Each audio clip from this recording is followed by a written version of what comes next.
Bom dia a todos, prezados conselheiros desta primeira turma ordinária da segunda Câmara da terceira sessão de julgamento.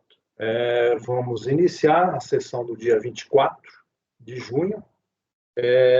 Para esta sessão estão pautados, inicialmente, os processos 159 a 169. Foi retirado de pauta o 164.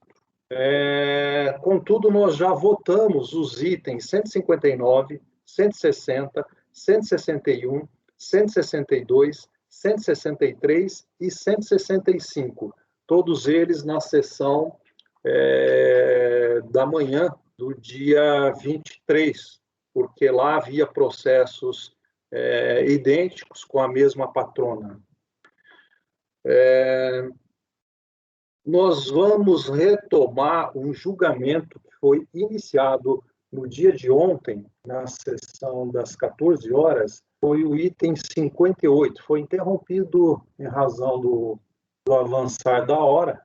O item 58 é o processo final 2010-48, em que embargante é a Fazenda Nacional, interessado Bunge Fertilizantes, de relatoria do conselheiro Márcio. Nós já estávamos na fase, é um embargo, e nós já estávamos na fase da votação. Então, por favor, o relator pode estar encaminhando novamente a sua proposta de saneamento dos vícios apontados. Ok, presidente, bom dia a todos. Então, o que aconteceu ontem na questão do dispositivo é que eu peguei o dispositivo, colei no meu voto, o dispositivo que se encontrava no voto do conselheiro Leonardo, ao invés de pegar o dispositivo que realmente foi publicado.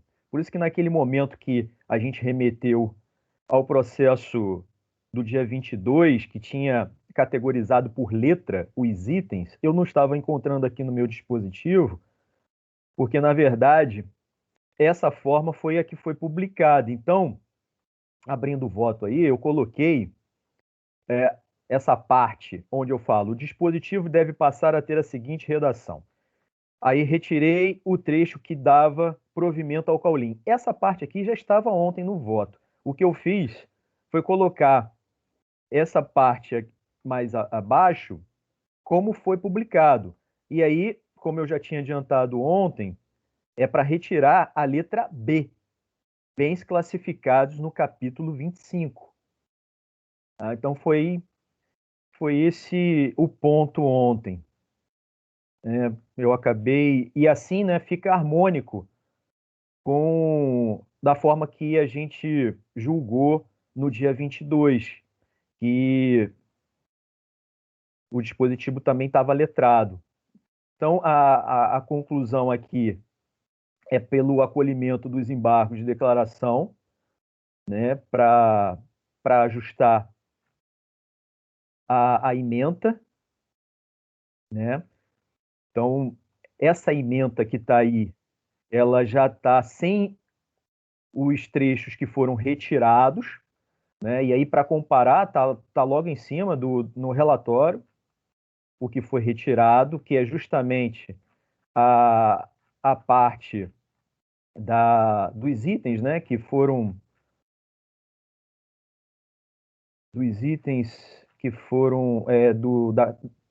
foram dado contradição, que é o transporte de carga, resíduo, pallet e frete entre estabelecimento, e abaixo o dispositivo retirando o capítulo 25.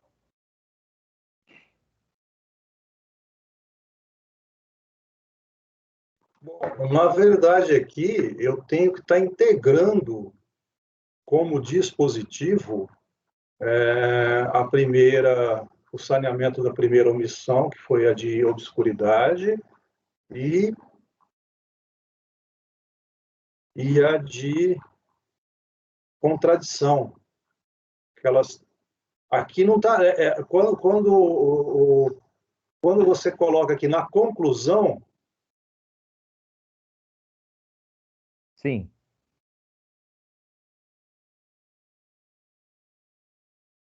Para alterar a Peraí. ementa. Quando tem aqui conclusão, já está contemplando o saneamento das duas omissões? Sim. Concluo, portanto, pelo acolhimento de embargos de declaração, nos termos que foi assim explicitado, para fazer constar no voto as alterações que abaixo serão propostas. Para fazer constar na ementa os seguintes termos. Então, essa ementa é a ementa definitiva. Ela já está sem os trechos que eu retirei, que estava equivocadamente na ementa. Essa ementa já está saneada. Então, eu entendo que ela deve fazer parte do dispositivo, né? Ou não.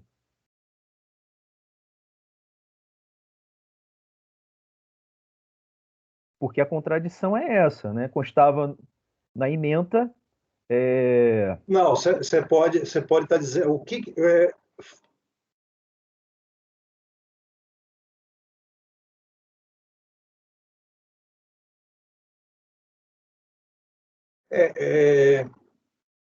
tá. A emenda ela foi corrigida para ser retirado, né? Isso, perfeito. Ah, não. Aí, no caso, seria só constar o que foi retirado. Ó, a emenda deixa de ter o seguinte enunciado. Então, aí poderia, ó, aquele enunciado foi retirado, mantém-se os demais. Tá. Eu fiz ao contrário. Tá? Porque senão você vai trazer de novo uma emenda que já constava. Então, é só mencionar aquilo que foi retirado. Tá? Aí, seguindo, o dispositivo deve passar a ter a seguinte redação. Essa redação aqui, que está se propondo, ela, mais uma vez eu pergunto, ela está contemplando tanto a obscuridade quanto o saneamento da obscuridade e contradição? Esse item do capítulo 25 é obscuridade. A contradição era a ementa e o Porque, capítulo ó, 25... então, aí, no teu voto, o dispositivo deve passar a ter a seguinte redação. E aí tem, por todo exposto, voto para dar por provimento, parcial a recurso voluntário para os pontos da tabela abaixo, Então, assunto presidente, analisado, voto. É isso que é para constar. eu mantive essa redação apenas para dizer que isso já estava ontem no voto, tá? Mas isso aqui vai sair. Essa parte toda aí, ó, glosa, glosa, glosa, essas glosas vão sair. Por quê? Porque eu peguei isso do dispositivo do voto do Leonardo, ao invés de pegar o dispositivo que foi publicado, que é o que está abaixo, ó, como foi publicado, né? E que está letrado, igual a gente tinha feito no processo dia 25, do dia 22. Então, essa parte aqui eu estou retirando. Eu só mantive para dizer que ontem a confusão foi essa. Ao invés de eu pegar o publicado, eu peguei o que estava no voto do Leonardo, que ele fez uma tabela no dispositivo dele. Posso fazer uma parte, por favor? Claro. Porque para mim, eu agora me confundi, porque eu Não, estou mas a entendendo questão é que simples. é esse texto que deve ir para o dispositivo. Não, Que o dispositivo deve passar a ter a seguinte redação, 2 pontos. Então, Então, eu copiei tudo isso aí. não. Só um minuto, por favor. Pode falar, Elcio. É porque você está chamando de dispositivo, Márcio, o acórdão. O dispositivo é só o último parágrafo lá do voto do relator. Então, quando você fala dispositivo, você tem que se remeter ao que o relator constou lá, e não o que constou na primeira página do acórdão. Ali a primeira página do acórdão chama acórdão. O dispositivo é só a conclusão do voto do relator. Perfeito. Então vamos. É que há até a denominação de dispositivo do acórdão e dispositivo do voto. Então vamos Porque melhor. no voto, aquilo que está no voto pode ser alterado, né? A turma pode, alguma parte, não concordar com o relator, então aquele dispositivo do voto acaba sendo alterado. E aí a situação final, a decisão final, vai constar somente do dispositivo do acórdão, né? Eu até falei isso para a Rose, viu, Paulo? Porque no Poder Judiciário, o dispositivo é só a parte final mesmo ali, é a decisão, né? Sim. E a Rose falou que eles chamam de dispositivo essa parte de cima também, como você disse, dispositivo de acórdão, Sim. porque ela denominou assim por falta de uma outra denominação, né? Mas realmente, no CARF eles chamam os dois de dispositivo, mas o certo é o lado de baixo. Mas está bem diferenciado, porque o dispositivo do acórdão é a decisão, tá? Isso a gente pode ter bem claro na mente. E o dispositivo do voto é aquilo que o relator propôs, que pode ser adotado pelo colegiado na íntegra ou não, né? Pronto, presidente. Então, considerando então que o que tem que ser alterado é o dispositivo que constou no voto do relator, né? É para retirar apenas essa parte que está taxada aí, ó, glosa de crédito de insumo sujeito à alíquota zero, dar provimento apenas para os bens classificados no capítulo 25. Assim constou no voto dele. Eu estou retirando esse trecho. Tá. Então, veja se eu entendi.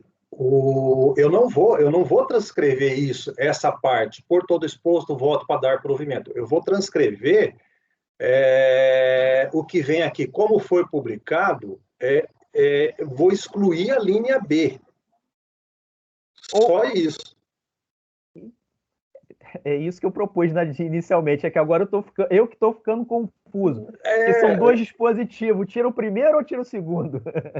Não, porque, veja só, o dispositivo que foi corrigido é tratado no seu voto. Então, quando vem como conclusão do seu voto, olha, aí eu acho, para simplificar, acolheu-se os embargos com efeito, sem efeito, no caso aqui com efeitos infringentes, para sanar os vícios de obscuridade, de omissão, a obscuridade em relação a negando provimento aos bens do capítulo 25, a posição tal, que é o caulino,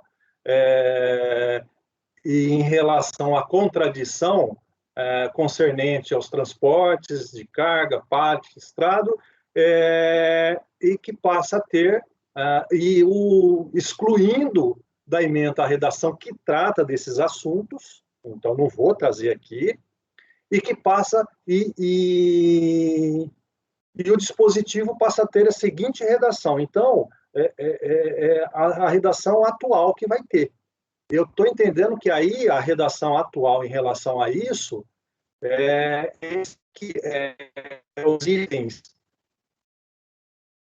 B, letra B. Não, o B vai ser excluído. Isso. Então, é copiar do A ao G, excluindo o B. Tá bom. É isso. Tá. Perfeito. Provavelmente a redação vai ter que ser ainda depois verificada, alterada ou não. Então, seria mais ou menos o seguinte. Seria isso, mais ou menos não. Seria o seguinte. Está se acolhendo os embargos de declaração com efeitos infringentes para sanar o vício de obscuridade, de obscuridade para negar provimento aos bens classificados no capítulo 25, na posição 25070010, Caulim, por não haver comprovação que este insumo tenha sofrido tributação e com isso seja possível afastar a glosa. Isso eu vou tirar para ficar só no voto, que está ficando muito extensa o dispositivo.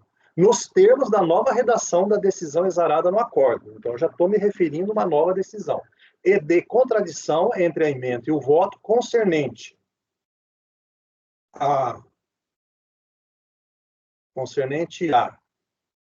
transportes de carga e resíduo, pallets, estrados e semelhantes, fretes entre estabelecimentos, temas estes não tratados do julgado e que sequer compõem a lide, excluindo da ementa a redação que trata desses assuntos. E o positivo, o acórdão embargado passa a ter a seguinte redação, que é com a exclusão Não, eu nem vou pôr a exclusão. Aqui eu já excluo o item B.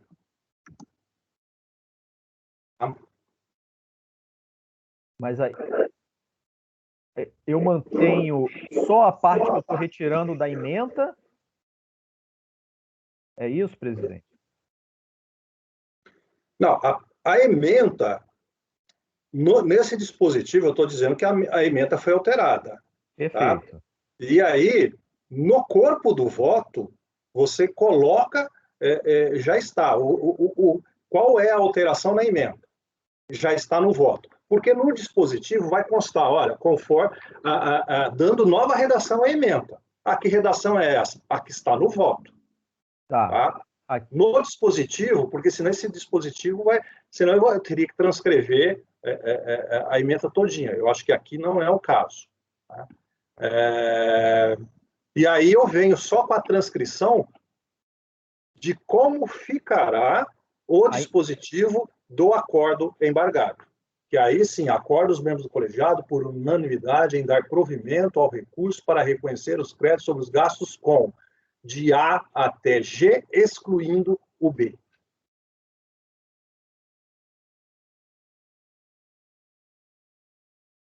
Elcio ainda quer falar ou era a mão levantada? Esqueci. Esse negócio da mão é complicado, hein?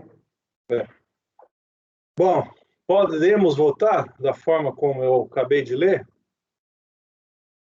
Perfeito, entendi. Elcio? Com o relator. Leonardo? Acompanho o relator. Mara? Com o relator. Pedro? Eu acompanho. Lara? Acompanho. Laércio? Acompanho. Eu também acompanho. Então, é unanimidade de votos. O acolhimento é parcial, não é isso? Não. Nesse não, Elcio, porque diferente do... Esse é qual? Esse é qual, Márcio? 58. 58. Tá ok. Tá. Não é parcial, não. Presidente? Sim. Temos uma sustentação aí, mas o outro processo, né, tirando essa confusão que foi aí do dispositivo, ele teria um item diferente desse. Um item, que é a questão também de contradição na ementa. Márcio, então vamos fazer o seguinte, a gente volta nele depois. Tá bom. Tem até tempo. Não, sem problema. Só porque é simples. Eu vou mandar aqui, inclusive, esse dispositivo do 58 para você. Tá bom. Bom, já encerramos esse 58, eu acabei de ler qual foi a decisão. Eu já peço que o apoio convoque o patrono do item 166. Peraí que eu não estou nele. Ok, presidente, farei a convocação. Por favor. Pode convocar, que enquanto isso eu digo quem é. O 166 é Companhia Brasileira de Bebidas, conselheiro Elcio Reis, e o o patrono, doutor Antônio Augusto Della Corte da Rosa, que será convocado. Então, Márcio, eu vou te mandar o... Tá bom. Pode ficar tranquilo que... Item 58. Inclusive, aí, se for o caso de fazer alguma ainda correção, tá aí. Tá bom.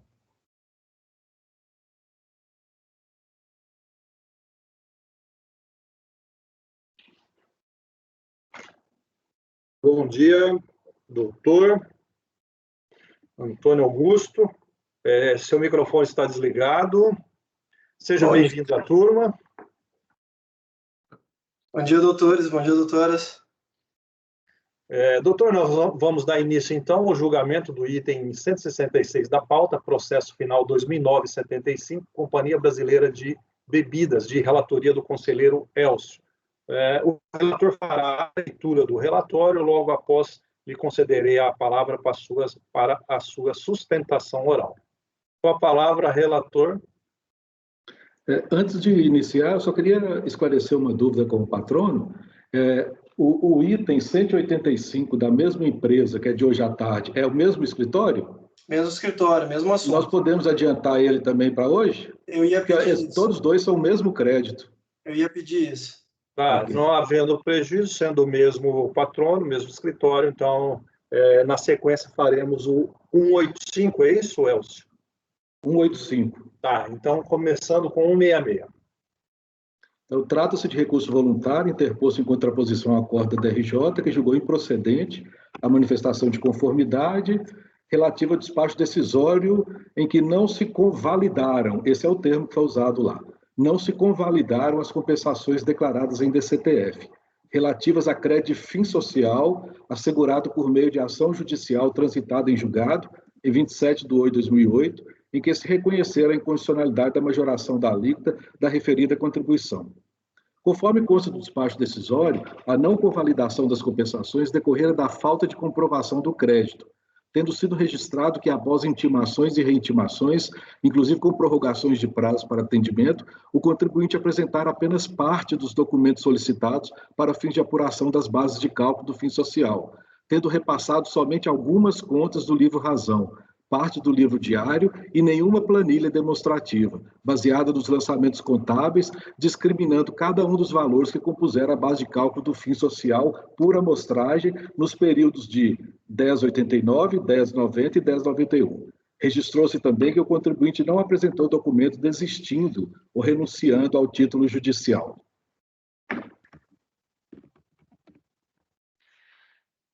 Ok. Ao título judicial, ok. Constou também do despacho decisório que o contribuinte desistira de outra compensação relativa ao mesmo crédito de fim social destes autos, tratada no processo administrativo 2003-70, bem como de outras compensações em nome da empresa Indústria de Bebidas Antártica do Rio de Janeiro, essa empresa incorporada. Na manifestação de conformidade, o contribuinte requereu a anulação do despacho decisório por negar validade às provas apresentadas, a conversão do julgamento em diligência ou a realização de perícia, a juntada aos autos pela Receita das cópias necessárias das DPJs e, no mérito, o reconhecimento do direito creditório, sendo aduzido o seguinte: enquanto que a Receita Federal demorou anos para formalizar e dar andamento aos presentes autos, em diversos momentos, a ele foram concedidos prazos exíguos para apresentação de uma vasta gama de documentos. Incoerência da autoridade fiscal, pois se de um lado ela se reportou ao artigo 65 da IN 900 para negar o pleito, de outro não determinou as diligências necessárias no estabelecimento do contribuinte para verificar, mediante exame da escrituração contábil e fiscal, a exatidão do crédito das compensações, fato esse que caracterizava o cerceamento do direito de defesa. Trata-se de um dos maiores contribuintes nas 3 esferas tributantes, União, Estados e municípios, e um dos maiores produtores de cervejas e refrigerantes do mundo, e, por consequência, se não o maior, um dos maiores contribuintes nacionais, com tradição centenária, sempre cumpridor de seus deveres, não merecendo o procedimento fiscal que, enfim, restou adotado. A compensação sujeita-se à posterior homologação da Receita Federal, que está obrigada a fazer as necessárias verificações. Se a finalidade do processo de conhecimento administrativo é a busca da verdade material, o auditor fiscal nem devia decidir com precipitação, com motivação impulsiva. Ocorrência do presente auto, confisco tributário e de exigência de pena de multa de ofício inconstitucional. Junto à manifestação de conformidade, o contribuinte carregou aos autos apenas documentos societários. Após idas e vindas destes autos, decorrentes de equívoco na interpretação de uma petição formulada pelo contribuinte, inclusive com inscrição indevida dos débitos não compensados em dívida ativa da União, posteriormente cancelada, afastando-se também, por decisão judicial, o não conhecimento da manifestação de inconformidade, os autos foram encaminhados à delegacia de julgamento para prosseguimento. Só fazer um esclarecimento aqui, durante a tramitação dos autos, o contribuinte fez uma petição na repartição de origem, tratando de um assunto não relevante. E a pessoa que analisou essa petição do contribuinte considerou que ele estava desistindo da manifestação de conformidade. E foi inscrever os débitos não compensados em dívida ativa. Aí teve toda uma discussão judicial, a Procuradoria da Fazenda entrou, até que ele conseguiu provar que ele não tinha desistido da manifestação de conformidade. Ele precisou até entrar com uma ação judicial para demonstrar que ele não tinha desistido. Aí, depois que esclareceu, a Procuradoria se manifestou nos autos, cancelando a dívida ativa, aí foi dado prosseguimento à manifestação de conformidade. O acordo da RJ, em que se julgou improcedente a manifestação de conformidade, restou emendado nos seguintes termos. Estão aí os termos. Cientificada a decisão da DRJ, contribuinte depôs recurso e requereu a anulação do acordo recorrido por não ter permitido a baixa em diligência para cálculo do crédito e a solução de eventuais questionamentos pertinentes. E, no mérito, o reconhecimento do direito creditório assegurado judicialmente, destacando os seguintes argumentos de defesa. Mesmo com a apresentação de todos os demais documentos relacionados na impugnação referentes à compensação, a presunção descabida dos julgadores foi de inexistência do direito ao crédito, pela ausência nos autos dos documentos contábeis e da certidão de inexecução do título judicial, desnecessária, quando, na verdade, deveriam baixar em diligência para esclarecimentos, já que constantes nos autos os documentos necessários. Não foram juntados pelos julgadores as provas de que não existiria o crédito mencionado. No caso concreto, é descabida a prova de petição de inexecução do título de ação que buscou exclusivamente o reconhecimento de crédito para compensação com débitos próprios, já que, inclusive, ultrapassado o prazo processual para a referida execução. Validade das compensações efetivadas, em razão da inconstitucionalidade da majoração da alíquota,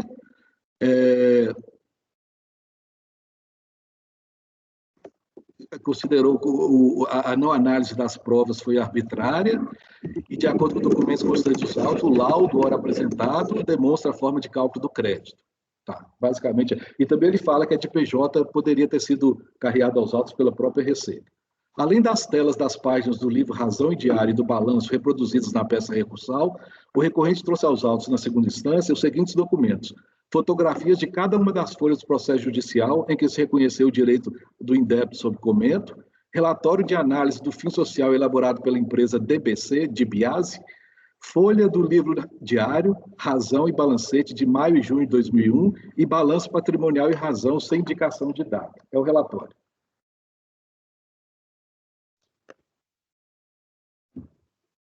Doutor Antônio Augusto, o senhor tem então até 15 minutos para a sua sustentação oral. Doutores, novamente um bom dia, obrigado pela palavra, obrigado pelo sucinto e objetivo relatório. Gostaria apenas de fazer um esclarecimento. Como bem pontuado, a compensação ela foi considerada não convalidada no passado. E como todos sabemos, a não convalidação ela traz os efeitos da compensação não declarada. Então, por isso foi necessário o ajuizamento de um mandado de segurança, que por fim teve a procedência em favor do contribuinte, para que se fosse analisado o crédito, uma vez que não havia dúvida sobre a existência desse crédito de fim social. Pois bem, em relação às provas, esse processo ele discutiu basicamente a apresentação de documentos que o fisco havia relacionado. Então, a companhia apresentou uma série de documentos para o fisco, inicialmente, e o fisco acabou não homologando por não ter sido apresentado a petição de inexecução do título e a prova contábil de que essas compensações haviam sido feitas, embora já estivessem declaradas na própria DCTF, e também em relação, questionou o cálculo do crédito esse declarado em DIPJ. Pois bem, quanto à inexecução do título, como bem pontuado no relatório, nós trouxemos cópia integral dessa ação que reconheceu o crédito de fim social. Tá? Então, a companhia tinha esse crédito, tem esse crédito, e utilizou ele para compensar esses débitos objeto da compensação não homologada. Quanto a isso, não há dúvidas que não havia essa necessidade de apresentar a prova da inexecução do título por meio de petição, uma vez que é demonstrado, e a própria DCTF comprova que houve a compensação, que não houve essa execução nos próprios autos. Por isso, inclusive, foi juntado cópia integral dessa ação com o recurso voluntário, para não deixar qualquer dúvida em relação a essa questão. Ademais, ainda também, a título de argumento, se traz aqui a própria instrução normativa da Secretaria da Receita Federal, número 32, de 97, que ela convalidou todos os créditos, todas as compensações de fim social frente ao julgamento realizado pelo STF sobre a matéria, na época. Sequer era necessário o ajuizamento da ação para tal fim. Então, além da cópia integral da ação onde se demonstra que não foi executado o título, sequer era necessário diante da própria instrução normativa que convalidou todas as compensações.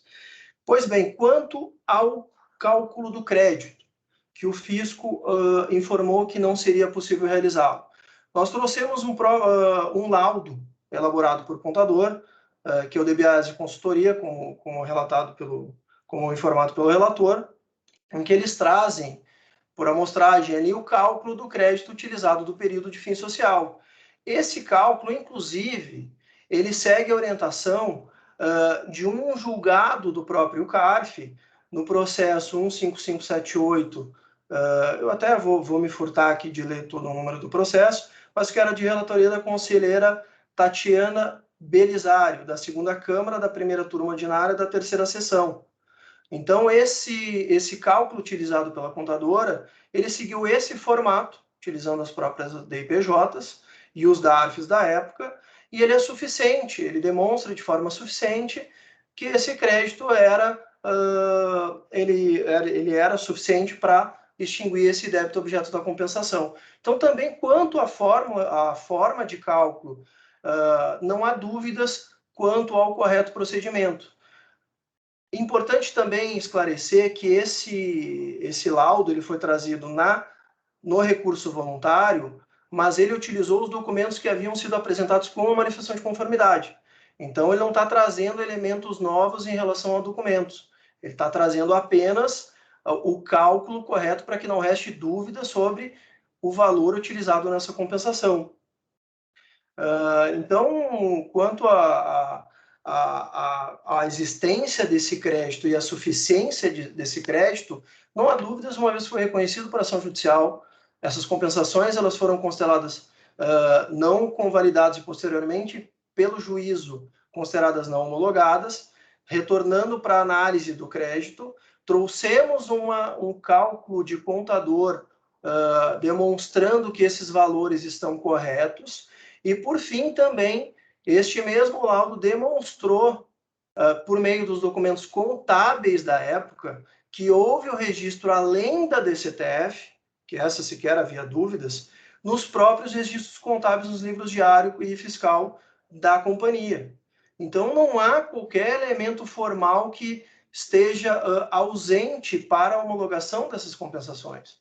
Por isso, nós pleiteamos aqui a homologação integral do crédito, uma vez que todos os requisitos formais foram atendidos.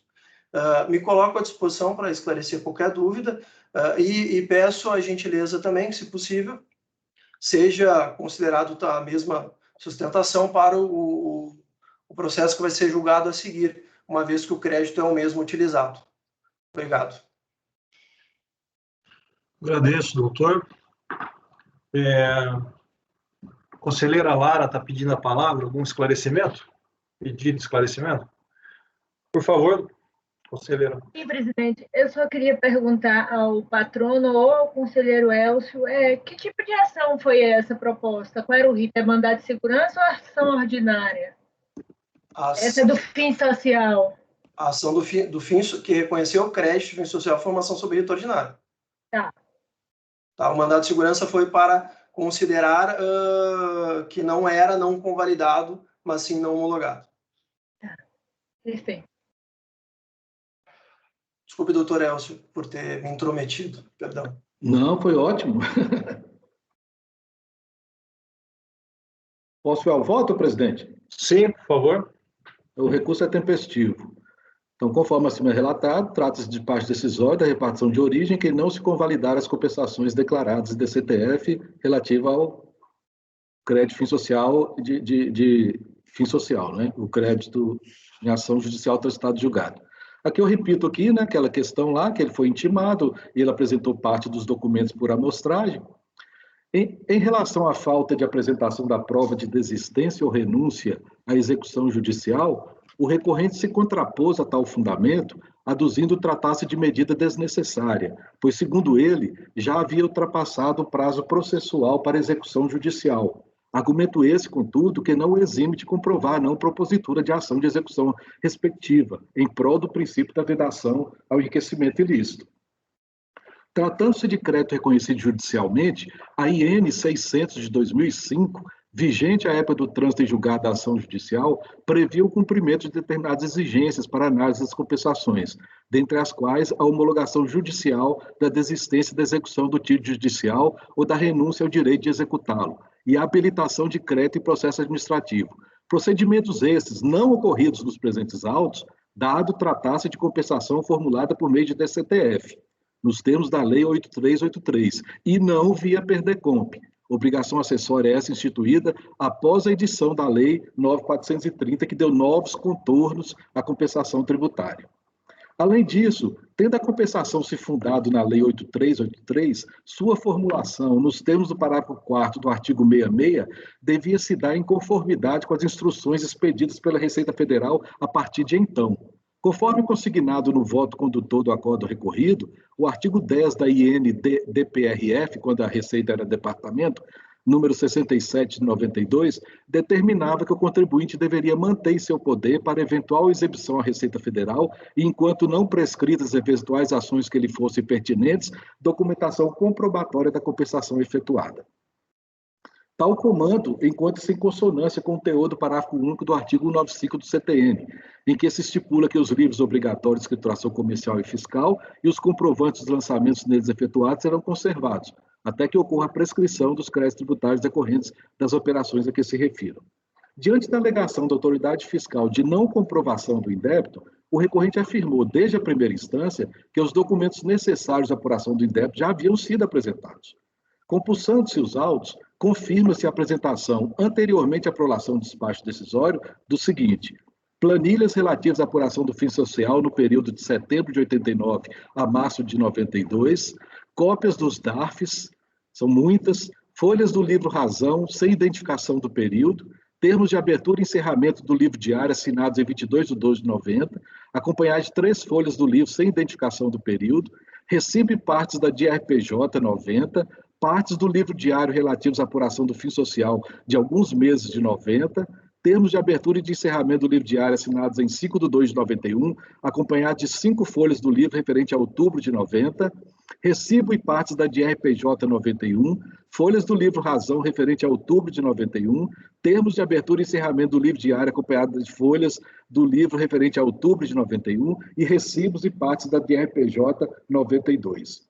Constata-se que o recorrente apresentara planilhas abrangendo a apuração do fim social em todo o período dos autos, apesar de não ter havido nessa apuração a vinculação aos lançamentos contábeis que compuseram a base de cálculo da contribuição, como veio a exigir o auditor fiscal, não tendo havido ainda qualquer análise por parte da fiscalização sobre as DRPJs apresentadas, nas quais constam informações acerca das receitas auferidas no período e das bases de cálculo do fim social declaradas pelo recorrente. Com base nos documentos apresentados, a fiscalização já podia auditar, ainda que eventualmente de forma parcial, o indébito sob comento, tendo-se em conta principalmente que o provimento judicial obtido pelo recorrente se concentrara na inconstitucionalidade da majoração da alíquota da contribuição. E uma vez demonstrado e comprovado que o tributo havia sido apurado e pago com base na alíquota declarada inconstitucional, pelo menos a base de cálculo espontaneamente declarada pelo sujeito passivo já devia ter sido considerada, pois eventual omissão de receitas tributárias não era mais passível de lançamento de ofício quando da realização da auditoria, em razão da decadência do direito fisco exigir, em 2008, tributo não confessado ou lançado no período de outubro de 89 a março de 92. Não se pode ignorar que a súmula CARF número 159 se restringe às contribuições PIS e COFINS apuradas na sistemática não cumulativa, não alcançando, portanto, o fim social. Há que se registrar ainda que, conforme apontado pelo recorrente, o artigo 2º da IN 32 de 97 convalidou as compensações relativas em débito de fim social com os débitos de COFINS nos seguintes termos. Aí está aqui, artigo 2º, convalidar a compensação efetivada pelo contribuinte com a contribuição para o financiamento de Seguridade Social COFINS, dos valores do fim social recolhidos pela empresa exclusivamente vendedoras de mercadorias e mistas, que vem a ser o caso, com fundamento no artigo 9º da lei, que é a lei que foi considerada inconstitucional. Logicamente que desde que demonstrado, né, claro. Em relação às IRPJs, necessário se torna observar o artigo 37 da Lei 9784, em que se estipula que, quando o interessado declarar que fatos e dados estão registrados em documentos existentes na própria administração responsável pelo processo ou em outro órgão administrativo, o órgão competente para instrução proverá de ofício a obtenção dos documentos das respectivas cópias. Na segunda instância, diante da negativa da DRJ em realizar a diligência perícia demandada, o recorrente trouxe aos autos relatório de análise do indébito elaborada pela empresa DBC de Biase Consultoria, documento esse que traz informações adicionais, inclusive com o exame de parte da documentação de suporte do crédito.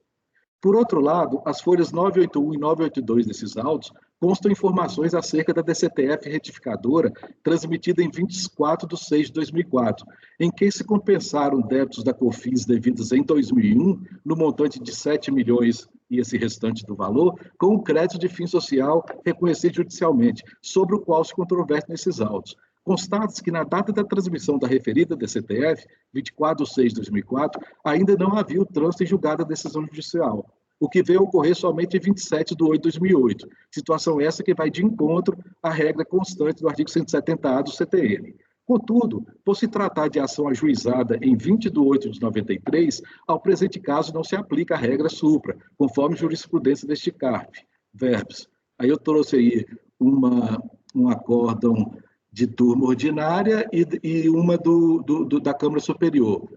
Tem a vedação da compensação, com base no artigo 170 do CTN, não se aplica a ações ajuizadas antes de sua introdução pela Lei Complementar 104 de 2001. Nesse sentido, tratando-se de despacho decisório, em que não se analisaram materialmente os elementos probatórios até então apresentados pelo recorrente, ainda que de forma parcial, tem-se configurado preterição do direito de defesa, razão pela qual deve-se declarar nulidade do despacho decisório nos termos do artigo 59, inciso 2 do Decreto 70.235. São nulos os despachos de decisões proferidas por autoridade incompetente ou com preterição do direito de defesa.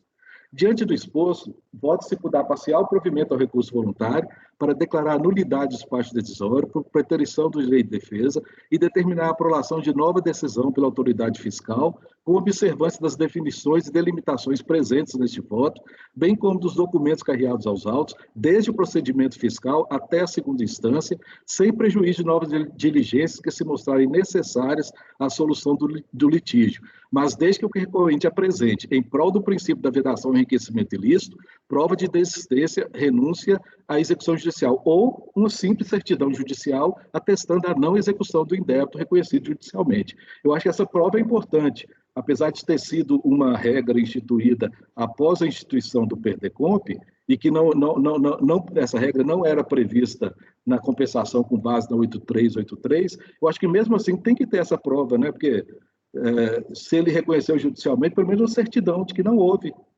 a interposição do recurso, do processo de execução.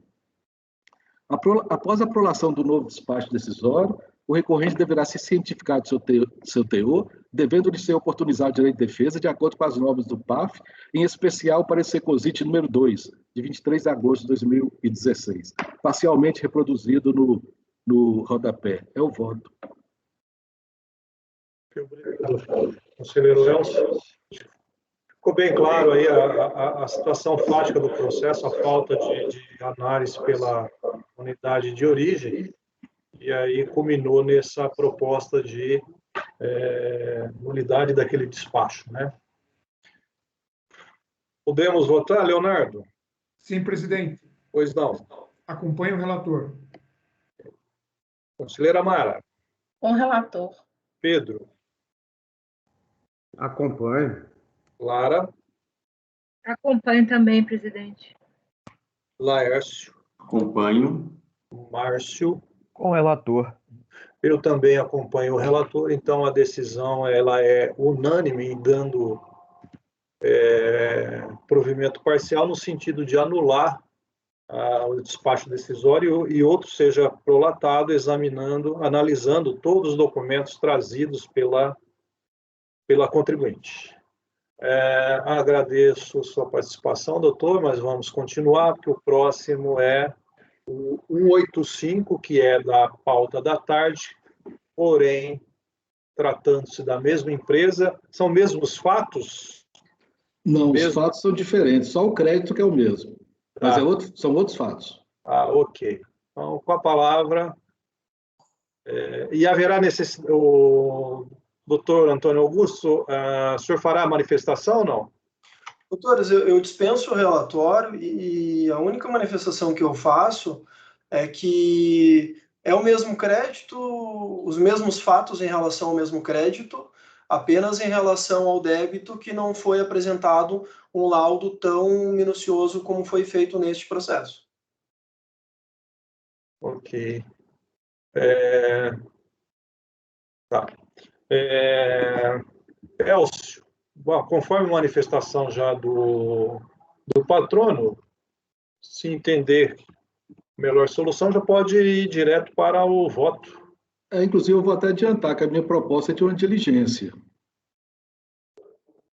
Sim. Então, vamos lá. Então, aqui é recurso voluntário, que a DRJ julgou parcialmente procedente a impugnação, decorrente da lavratura de auto de infração referente a COFINS, em que se exigiram parcelas da contribuição não recolhidas relativa ao período de apuração do 4º trimestre de 97. Consta do auto de infração que a ação judicial 94.84897, informada na DCTF como origem do crédito utilizado para quitar a COFINS devida no período, não havia sido comprovada, razão pela qual se lançaram os débitos respectivos. Inicialmente, o contribuinte havia apresentado impugnação, aduzindo que os referidos débitos haviam sido quitados por meio de DARF, bem como a impossibilidade de se exigir multa de mora sobre valores já recolhidos. Posteriormente, o contribuinte trouxe aos autos certidão de objeto e pé da apelação civil 45.974, informando que se tratava de ação judicial em que se reconhecera a inexigibilidade do fim social nos percentuais que excediam 0,5%, cujo direito creditório venha a ser utilizado para extinguir o débito exigido no auto de infração. Intimado mais uma vez acerca do débito não extinto, nova impugnação foi protocolizada na repartição de origem que se requereu o cancelamento da autuação por negar validade às provas apresentadas, a conversão do juramento em diligência ou a realização de perícia, a juntada dos autos pela Receita Federal das cópias necessárias das de PJs e, no mérito, o reconhecimento do direito creditório, sendo aduzido aqui apresentado de forma sucinta o seguinte: os valores apurados declarados em DCTF haviam sido compensados em DCTF com crédito fim social, reconhecido na ação ordinária. Aqui já tem até esse detalhe, né, que foi questionado, é uma ação ordinária. Incoerência da autoridade fiscal, pois se de um lado ela se reportou ao artigo 65 da IN, aqui ele repete aquele mesmo argumento, são os mesmos argumentos daquele outro lá. Junto à manifestação de inconformidade, o contribuinte carregou aos autos cópia de partes de outros processos administrativos, dentre eles o de final 2975, em que se analisaram o referido crédito fim social. O acordo da RJ, que se julgou parcialmente procedente de impugnação, com o cancelamento da multa de ofício com base na retroatividade benigna, foi emendado nos seguintes termos. Está aí.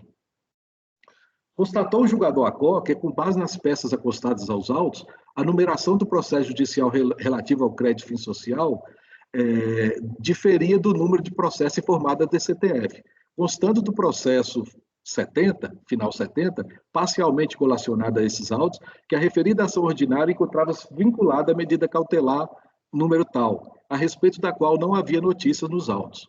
Em consulta ao site da Justiça Federal em São Paulo, o julgador obteve a seguinte informação: trânsito em julgado em 8/9/94, indeferida inicial, arquivamento. Cientificada a decisão da DRJ, o contribuinte interpôs recurso e requereu a anulação do acordo recorrido por não ter permitido a baixa em diligência para cálculo do crédito e a solução de eventuais questionamentos pertinentes, e no mérito o reconhecimento do direito creditório assegurado judicialmente, com consequente cancelamento do auto de infração, destacando os seguintes argumentos de defesa. O crédito sobre qual se controverte nos autos foi objeto de apreciação no processo administrativo final 75, que é isso que nós acabamos de julgar, fato esse que justificava também a conversão do feito em diligência. Quanto à referência feita ao acordo recorrido numa data de segurança tal, em que o segundo julgador se configura a não comprovação do indébito, tratou-se em verdade de medida judicial destinada a determinar à autoridade administrativa o conhecimento da manifestação de inconformidade no processo administrativo 75. Foi aquilo que eu relatei lá, aquela questão tendo-se em conta que a não convalidação da compensação ali declarada não se confundia com o não conhecimento da mesma compensação. Inaplicabilidade do artigo 170-A, a Instrução Normativa 32 convalidou todas as compensações e, na segunda instância, trouxe fotografias do processo. É o relatório. Vou direto ao voto. Sim. É um voto bem curto. Então, conforme acima relatado, trata-se de auto de infração, referente a COFINS, em que se exigiram parcelas da contribuição não recolhidas relativa ao período de apuração 4º trimestre de 97, em razão da constatação de que o direito creditório utilizado para quitar a COFINS declarada na DCTF não havia sido comprovado. Durante a tramitação dos presentes autos, apurou-se que o crédito com o qual o recorrente pretender extinguir a COFINS se referia, em verdade, ao indébito de fim social, cujo direito havia sido reconhecido em ação judicial. Crédito esse controvertido no processo administrativo 75. Verifica-se, portanto, que o deslinde da presença controvérsia depende do que restar, ao final, decidido no processo administrativo 75, esse que nós acabamos de julgar.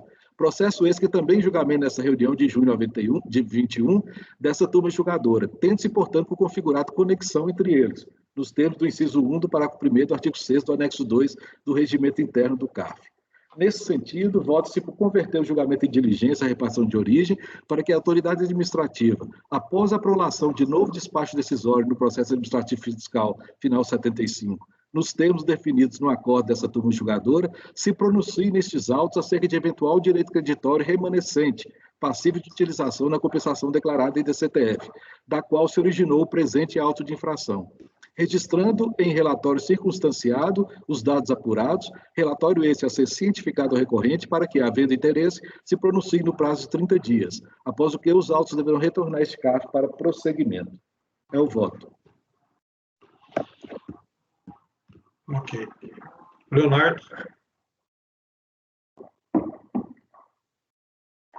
Com o relator. Mara. Com o relator. Pedro. Acompanho. Lara. Com o relator. Laércio. Com o relator. Márcio. Acompanho. Eu também acompanho. A decisão é unânime em conversão do julgamento em diligência, nos termos lido pelo relator Elcio. Então, encerramos os dois processos com a participação do doutor Antônio Augusto. Agradeço, doutor. Tenha um bom dia. Doutores, doutoras, obrigado mais uma vez. Um bom dia a todos e um bom trabalho. Tchau. Obrigado. Obrigado, doutor. Retomando, então, aos processos da manhã, na sequência é o 167, 168 e 169, todos eles de relatoria do conselheiro Márcio.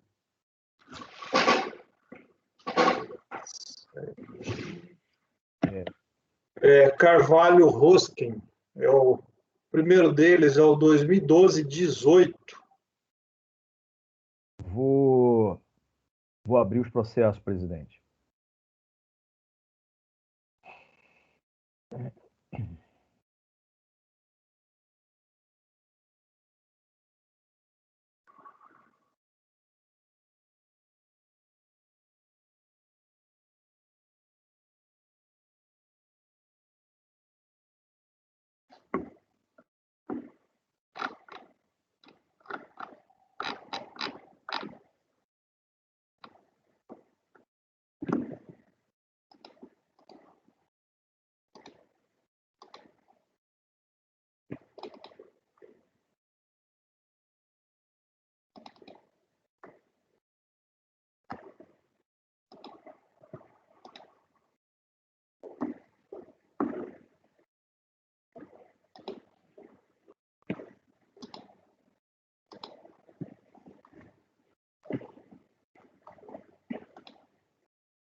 Posso começar, presidente? Então, processo da Carvalho Roskin, final 2012-18, trata o processo de manifestação de inconformidade apresentada em 4/10/2012, em face da homologação parcial da compensação declarada por meio de PERDCOMP, final 9777, nos termos do despacho decisório emitido pela DRF do Rio de Janeiro. Segundo o despacho decisório, a compensação não foi integralmente homologada porque a parcela no valor de R$ 99.964,26 foi utilizada para extinguir o débito de PIS no período de apuração de maio de 2008. Em decorrência, foi reconhecido o crédito original de R$ 30.046,15. Na manifestação apresentada, a interessada informa que efetuou o recolhimento do PIS devido em relação ao período de apuração de maio de 2008, mas que, como o tributo e o período se enquadravam nos parâmetros do parcelamento determinado pela 11941 de 2009, a empresa optou por retificar a DCTF, deixando em aberto o débito de maio de 2008 para inclusão no parcelamento, aproveitando assim o valor do pagamento efetuado para a compensação de outro débito que não poderiam ser incluídos no parcelamento. Afirma, adicionalmente, que, seguindo tal entendimento, formalizou o pedido de parcelamento e nele incluiu vários débitos de PIS e de COFINS, dentre os quais o relativo ao PIS de maio de 2008, no valor de R$ 99.964,26. Salienta, inclusive, que o parcelamento foi deferido e que suas parcelas foram recolhidas. Posteriormente, esclarece que, valendo-se do pagamento efetuado em relação ao débito de maio de 2008, transmitiu a DECOMP visando a extinguir do débito de PIS de maio de 2009. Entende estar demonstrado o seu direito ao crédito integral e, em decorrência, pede a baixa do processo em questão. A manifestação de inconformidade foi julgada improcedente com a seguinte ementa: transcrevo. Inconformado com a decisão, o contribuinte apresentou recurso voluntário requerendo a reforma do julgado. É o relatório, presidente. Pode ir ao voto. O recurso voluntário é tempestivo e preenche os pressupostos e requisitos de admissibilidade. Não há alegações de preliminares. Em sede de manifestação de inconformidade, o sujeito passivo alega ter retificado a sua DCTF e aderido ao programa de parcelamento, conforme já mencionado no relatório. O acórdão proferido pela DRJ, ora recorrido, noticia que, consultando o sistema de controle de DCTF, vê-se que, de fato, a contribuinte retificou a DCTF transmitida em 7 de julho de 2008. Ao transmitir a DCTF retificadora em novembro de 2009, vê-se também que o débito de PIS do período de maio de 2008 foi alterado de 130.010 para 99.964,26 e que o saldo a pagar anteriormente, no valor zero, em face da vinculação do pagamento efetuado em 20/6/2008, pago, foi alterado para 99.964, em face da desvinculação do aludido pagamento.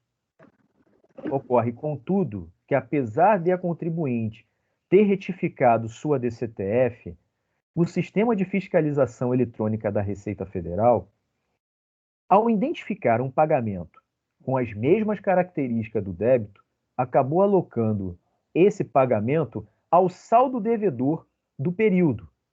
Tal alocação implicou a extinção do débito por pagamento. É verídico que a contribuinte pretendeu parcelar o débito de PIS do período, contudo, pelo que foi possível apurar, o aludido débito, ao contrário do afirmado, não teve a sua inclusão aceita no parcelamento sob a Lei 11941.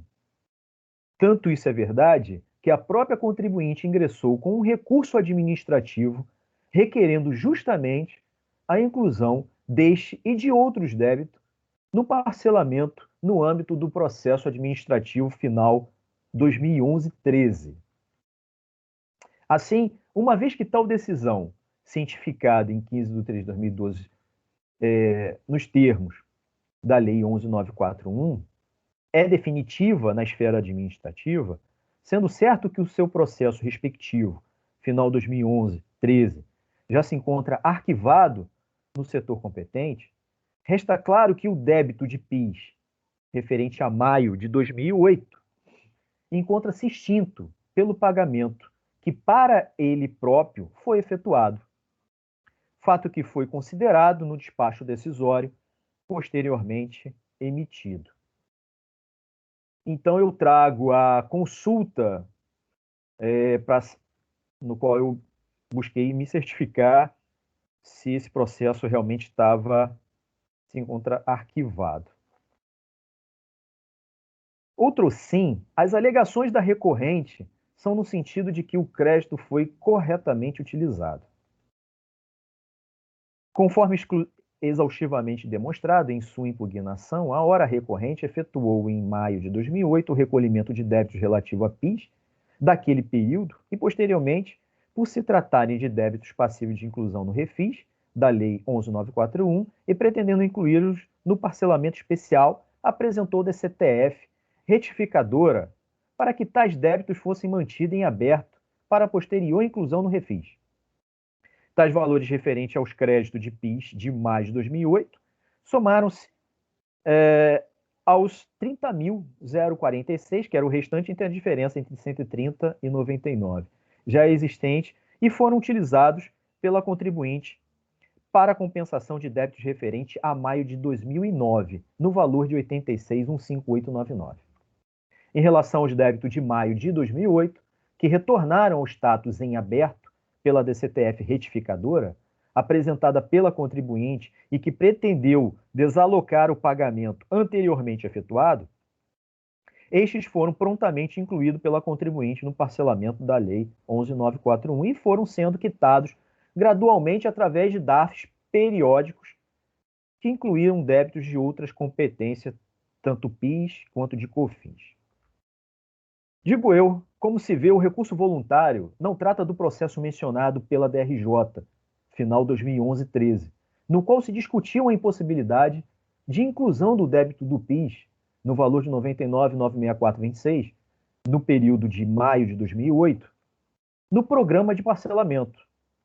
Nesse sentido, ante a afirmação feita pela DRJ e a ausência de impugnação específica acerca do assunto pela recorrente, passo a entender o fato como incontroverso.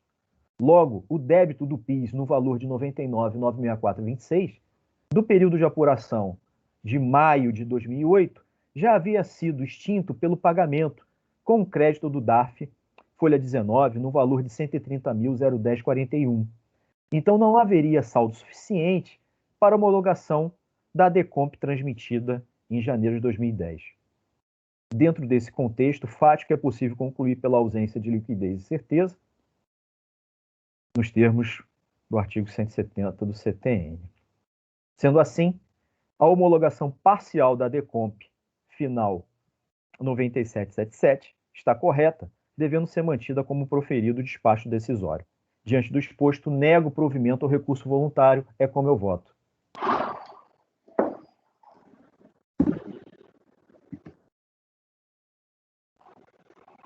Ok. Conselheiro Elcio. Com o relator. Leonardo. Acompanhe o relator. Clara. O relator. Pedro. Acompanho. Clara. Acompanho também, presidente. Laércio. Acompanho.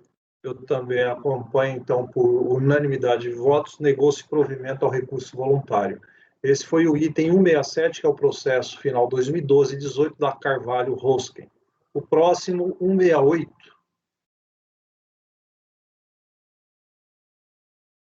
Final 2014-84, também então, da Carvalho Rosken.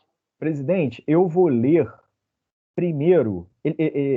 Esse próximo é diferente, tá, desse que a gente acabou de fazer.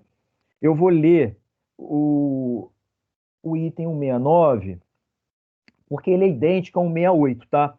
Mas eu prefiro ler o 169, que a diferença entre um e outro é que o 169, final 2013-28, trata de algumas decomps, e o 167 são decomps complementares, então são iguais. O 169, então, é o processo final 2013-28. Isso. Pode continuar. A decisão vai ser igual para o 167.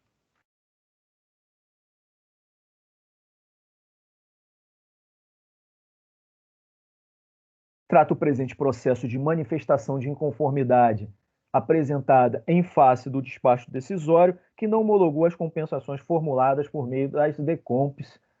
Estão aí, final 5454, 0209, 0417, 5642, 3484, 6193. Esse despacho decisório foi emitido pela DRF do Rio de Janeiro, no qual o contribuinte teve ciência em junho de 2013.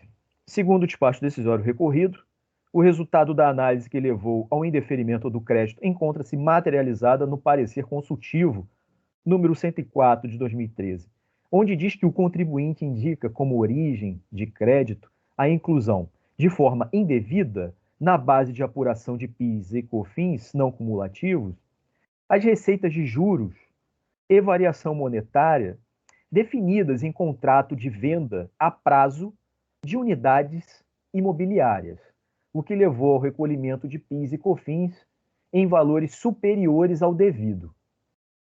Porém, a fiscalização não concorda com esse entendimento do contribuinte, não reconhece o direito creditório e, por conseguinte, não homologa as compensações consignadas naquelas decomps.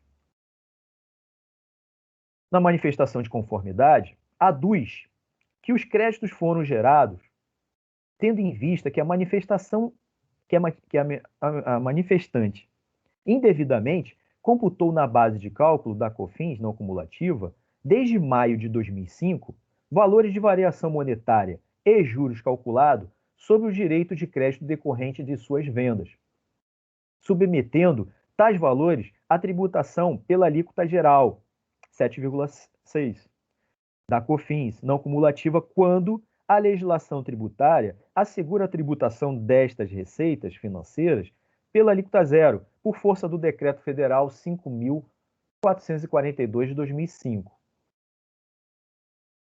Justificou-se a Receita Federal, por meio do teor do parecer consultivo 104 de 2013, adotado como razão de decidir pela negativa formal ao direito de compensação pleiteado, desprezando a evidente tributação indevida das parcelas de variações monetárias e juros sobre os direitos de crédito decorrentes de vendas da manifestante, que a IN 247 de 2002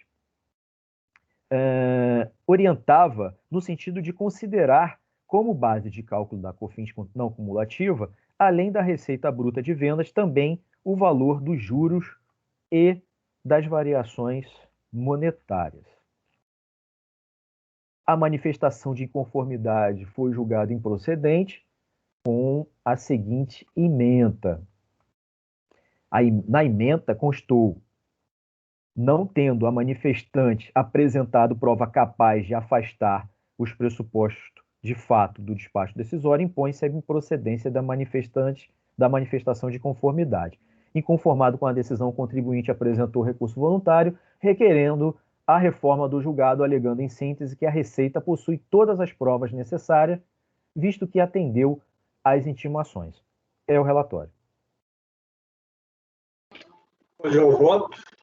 O recurso é tempestivo e preenche os pressupostos de requisitos de admissibilidade. Nos termos do parecer conclusivo, nas folhas 515 a 522, o objeto deste processo está nas compensações abaixo listadas, referente a créditos devidos por pagamentos indevidos ou, a maior, da COFINS não cumulativa, apurados nos meses de janeiro, fevereiro, março, abril, maio, junho e agosto do ano de 2008. Os valores originais totalizam 3.444.000, assim distribuídos conforme tabela que consta no voto. O julgado ACO reconheceu no mérito que o ressarcimento seria devido, visto que o sujeito passivo deveria ter apurado as receitas com alíquota zero e não efetuar o recolhimento à alíquota de 7,6 da COFINS não cumulativa, conforme podemos ver no destaque abaixo retirado do acordo. Aí eu vou ler só a parte que está em negrito aí. Portanto, assiste razão a manifestante quanto à alegação de os juros e as variações monetárias calculados sobre os direitos de crédito das pessoas jurídicas que realizam venda de imóveis serem considerados como sujeito à alíquota zero da COFINS não cumulativa no período indicado como origem do crédito utilizado nas compensações. Digo eu, contudo, em que pese o reconhecimento da possibilidade de tributação com alíquota zero, conforme vimos acima, entre o período de fevereiro de agosto de 2004 a julho de 2015, período no qual se enquadra o pedido de ressarcimento objeto deste processo, entendeu o julgador de primeira instância pela insuficiência de provas, conforme podemos verificar na conclusão do julgado que abaixo colaciono. Tá aí, ó. Porém, apesar disso, afasta-se o pleito do contribuinte, pois não consta do conjunto probatório, acostado aos autos, a efetiva inclusão dessas receitas na apuração das referidas contribuições. Mesmo tendo-se aberto a possibilidade para demonstrar de forma cabal e minudente a inclusão das indigitadas receitas na apuração das contribuições do PIS e da COFINS, a documentação acostada com a manifestação de inconformidade não faz tal prova. Portanto, a empresa não provou a origem dos valores lançados como créditos nas compensações não homologadas pelo despacho decisório combatido. Em sua defesa, a recorrente discorre no recurso voluntário sobre ter respondido às intimações, bem como da possibilidade da Receita acessar a sua apuração por meio de declarações eletrônicas apresentadas. Destaco trechos. Não resta mais nada o que se falar em não apresentação de provas, ou pela Receita Federal, já as possuir, quer pela ESD, Escrituração Contábil Digital, quer pelas entregas durante a fiscalização ou por terem sido novamente solicitadas quando da conclusão do parecer conclusivo 104 de 2013. Mesmo assim, de forma a demonstrar sua boa-fé, a requerente apresenta os documentos abaixo, onde comprova, em base de amostragem, todos os elementos e evidências anteriormente destacados. Então, são esses docs.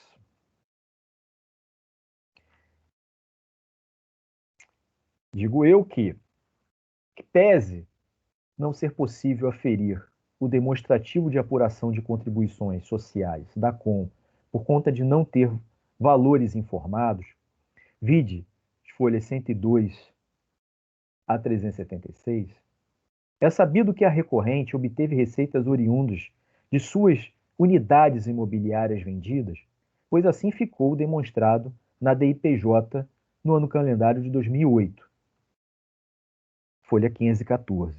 Por outro lado, sequer encontramos nos autos as DCTFs, no qual se prestam a constatar as informações necessárias para a realização do lançamento do crédito tributário, bem como a forma que o contribuinte utilizou para quitá-lo, se eles foram pagos ou parcelados, se há compensação ou então suspensão.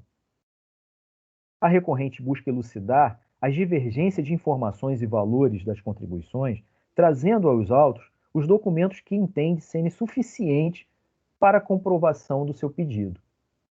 Contudo, ao compulsar a planilha de apuração do COFINS e do PIS, referente ao mês de março de 2008, parte do DOC 03, competência que a recorrente elege como exemplo, é possível identificar que o total das contribuições a recolher, R$ 666.757,10, é justamente o valor que visa compensar, face que fez constar na DECOMP final 0209, como pagamento indevido ou a maior.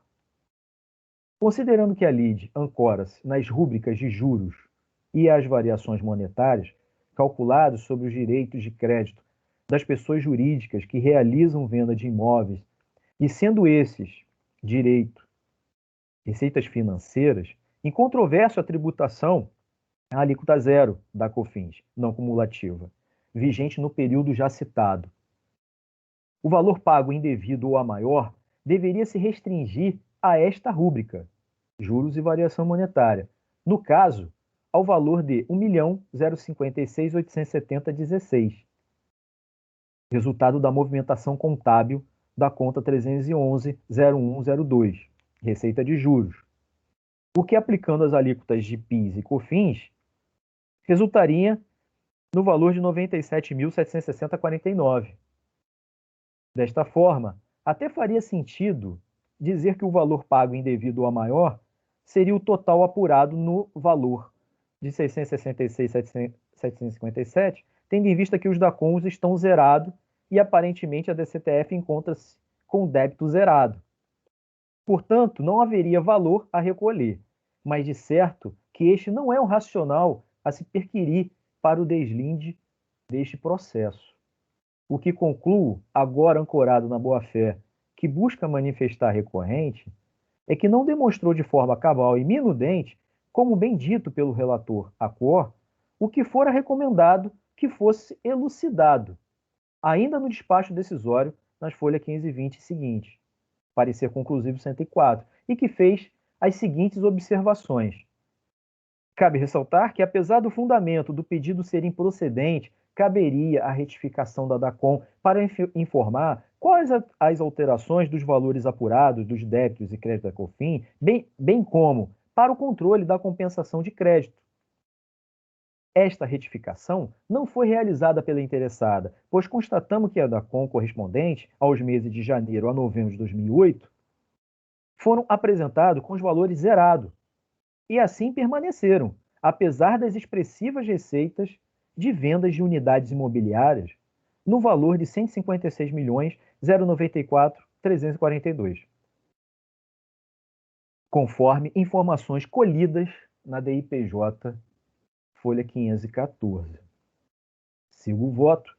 Diante o exposto, concordo com a decisão Acor que a empresa não logrou êxito em comprovar que faz jus dos valores que pleiteia nas DECOMPs entregues, nem mesmo com a juntada de novos documentos quando apresentou recurso voluntário, visto que, além de tratar apenas do mês de março de 2008, não esclarecem a exata extensão do valor que deveria ser recolhido e qual o valor a maior a ser compensado e que ensejaram as DECOMPs. Inclusive, em sede de manifestação de inconformidade, oportunidade que a recorrente teve de contestar as apurações do parecer acima citado, não houve qualquer menção acerca das DACOMs terem sido apresentadas com valores zerados. Não há qualquer rastreabilidade de valores e esclarecimentos sobre as conclusões que a Receita Federal externou no tópico 2 da compensação de crédito presumido, de modo que o julgador entende, ao menos pela existência de indícios do direito. Caberia à recorrente justificar a divergência de informações e valores de contribuições a recolher ou a compensar, fazendo a rastreabilidade dos valores escriturados através do livro diário Razão, bem como o balancete contábil, se assim entendesse apropriado, ora evidenciado com o que fora declarado em DCTFs e nos DACONs, bem como os valores efetivamente recolhidos por tributo e competência, justificando as compensações realizadas com a respectiva documentação suporte. Conforme já mencionado, compulsão dos autos, inexiste certeza e liquidez do crédito alegado e, diante da ausência de elementos probatórios, revela-se correta a decisão recorrida ao asseverar a carência de comprovação do direito pleiteado. Aí, como diz o nobre conselheiro Elcio, está aí o carimbo do ônus da prova, e, diante do exposto, nego o provimento ao recurso voluntário, é como eu voto. Okay. Conselheiro Elcio. Com o relator. Leonardo. Acompanho o relator. Mara. Com o relator. Pedro. Acompanho. Clara. O relator. Laércio. O relator. Eu também com o relator. Então, por unanimidade de votos, negou-se provimento ao recurso voluntário. Esse foi o item 169, final do processo 2013-28. O 68, ele tem diferença? Não, a diferença do 168, que são decompos complementares a esta. Então, a decisão é a mesma. A decisão é a mesma e o desenvolvimento da fundamentação é o mesmo. Trata-se de decompos complementares. Tá, então aí não entendo não haver necessidade de estar passando por ele. Todos confirmam o mesmo voto para o processo 168? Ok. Então, sim. Também 168, que é o 2014-84, por unanimidade de votos, negou-se provimento ao recurso voluntário. Encerramos todos os processos pautados para amanhã de hoje, lembrando que alguns foram votados ontem. Vamos fazer um intervalo e, na sequência, a gente retoma com o item 16 da pauta do conselheiro Leonardo. É um processo que já foi retirado de pauta 2 vezes e ele parece ser um pouco extenso. Então, vamos fazer um intervalo, 10 minutos, e a gente retomaremos com este julgamento. Ok? Até já. Por favor, apoio, pode interromper a gravação.